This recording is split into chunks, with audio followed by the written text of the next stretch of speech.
shir ay soo abaabuleen guddiga ganacsatada xaafadda Islii ee loo yaqaan Islii Business District Association ayaa waxaa maanta lagu qabtay xaafadda Islii ee magaalada Nairobi.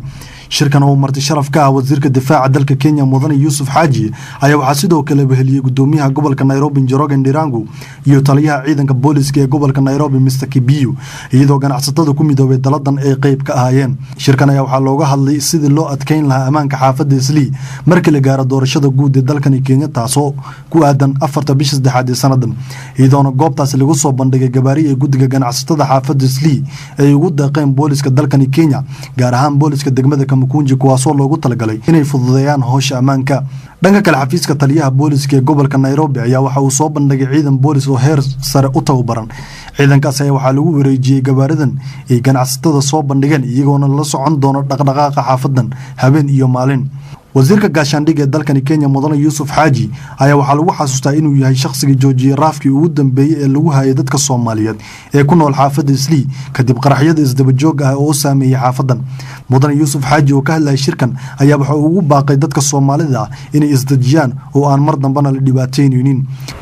reer Islii waxaan ugu baaqayaa in ay hadiyo goorba sidii ay dawladda ay ugu xiriiri lahaayeen iyadoo dantood ay ku jirto in ay ka shaqeeyaan gawaarida maanta la bixiyay oo loo bixiyay in ammaanka magaalada iyo dadka degan iyo xoolahoodba lagu ilaaliyo waa shay aan horaan ka dhicin magaalada Nairobi.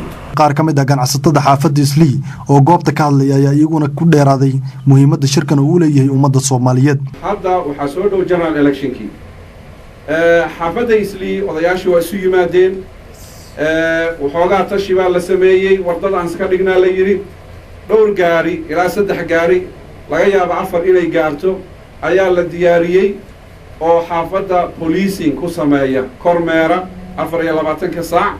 isku soo wada duduube hay'adda Global Security Center oo fududeysay howshan inay si wada jir ah ugu qayb qaataan booliska Kenya ee guddiga ganacsatada ayaa madaxeeda Cabdullaahi Maxamed Cali ayaa saxaafadda u sharaxay kaalinta hay'adooda ay ka qaadatay hirgelinta howshan. dadka ganacsatada ee degan xaafadan iyaga ayaa contribution gareeyay baabuurtaas in loogu shaqeeyo amniga. ciidamadana waxa aan ka codsanay in ciidamo khaas ah oo xaafadan waardiye la sameeyo iyagana waa ay noogu marti qaadeen waa inay nasiyeen. maanta marka waxa loo sameeyay official launchki si official inay u shaqo galaan laga bilaabo saacadan. arintaas waxa handle gareyn doona ama barnaamijkaas mas'uul ka noqon doona company aniga aan madax director ka mid ahay oo leeyahay Global Security. amaanka xaafadda Islii ayaa maalinba maalintii ka sii dambeysay si xumaanay balse iminkan baabuurtan ay soo bandhigeen ganacsatada xaafadda Islii ayaa la filayaa inay wax badan ka bedelaan dhaqdhaqaaqa suuqa iyo amaanka xaafadda Islii. Ciise Xaji Cabduul, Cable TV, Nairobi.